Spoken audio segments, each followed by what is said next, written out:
Siapakah Satrio Piningit? Sosok yang disebut dalam bisik-bisik zaman. Namanya hidup di antara doa orang kecil, di antara tanah retak hati yang lelah, dan harapan yang nyaris padam. Konon, ia bukan raja yang lahir dari singgasana, bukan pula manusia yang datang dengan mahkota emas. Ia hadir dari sunyi, ditempa oleh luka, dihancurkan oleh keadaan, lalu dibentuk kembali oleh waktu dan penderitaan. Orang-orang membayangkannya sebagai penyelamat, seseorang yang akan datang ketika dunia kehilangan arah, ketika kejujuran ditertawakan, ketika kebohongan dijadikan pakaian kehormatan, dan ketika manusia saling menjatuhkan demi kepentingan. Namun benarkah Satrio Piningit itu satu orang? Ataukah sebenarnya ia adalah simbol? Simbol tentang manusia yang mampu menjaga nuraninya di tengah dunia yang semakin gelap. Sebab zaman ini penuh suara, tetapi sedikit yang benar-benar mendengar. Penuh wajah tersenyum, tetapi banyak hati yang kosong.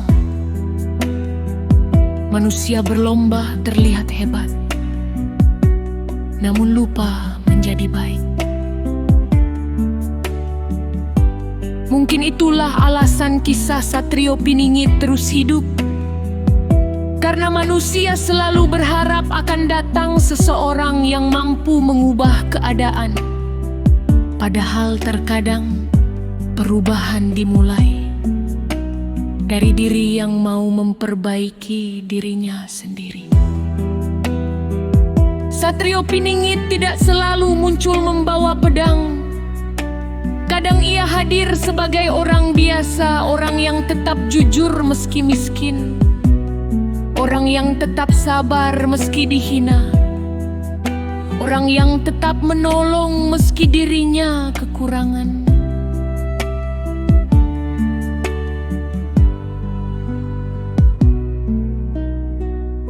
Dunia sering menganggap kekuatan adalah kekuasaan. Padahal kekuatan terbesar adalah mampu mengendalikan diri. Saat marah, saat kecewa, dan saat memiliki kesempatan membalas.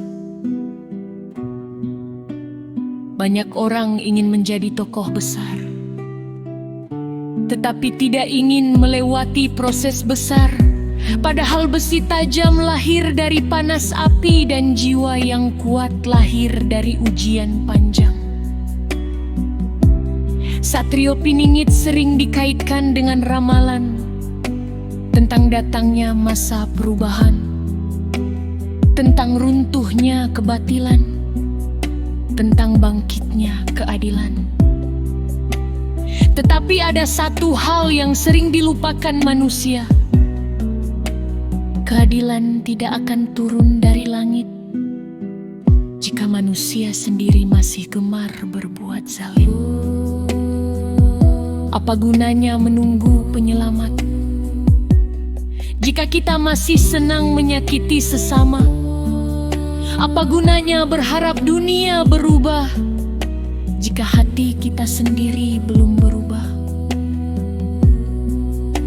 Pesan terbesar dari kisah ini mungkin bukan tentang siapa Satrio Piningit sebenarnya, melainkan tentang bagaimana manusia seharusnya hidup.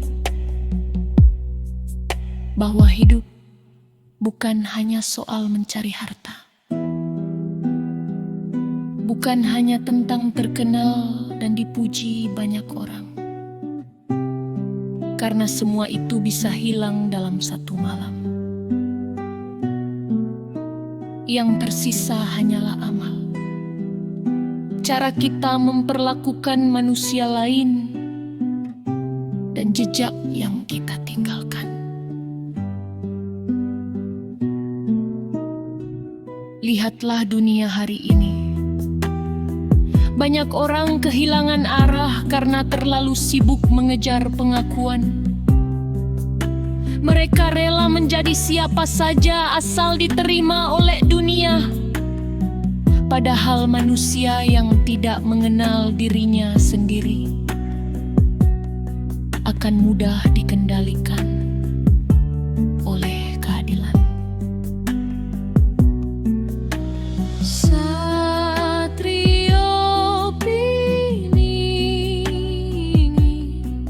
sejati mungkin bukan orang yang paling kuat secara fisik, tetapi orang yang tidak kehilangan hati nuraninya. Ia tidak haus pujian, tidak sibuk membuktikan dirinya kepada semua orang. Karena ia tahu, nilai manusia bukan ditentukan oleh sorakan manusia, melainkan oleh isi hatinya. Dalam perjalanan hidup, akan ada masa di mana manusia merasa sendiri, tidak dipahami, tidak dihargai, bahkan diremehkan. Namun jangan takut pada proses sunyi, karena pohon besar juga tumbuh dari benih kecil yang lama terkubur di dalam tanah. Kesabaran adalah kekuatan yang sering diremehkan, padahal orang yang mampu bersabar sedang membangun dirinya menjadi lebih kuat setiap hari. Dan ingatlah, tidak semua yang bersinar itu bernilai. Emas asli tidak selalu paling mencolok. Kadang yang paling berharga justru tersembunyi.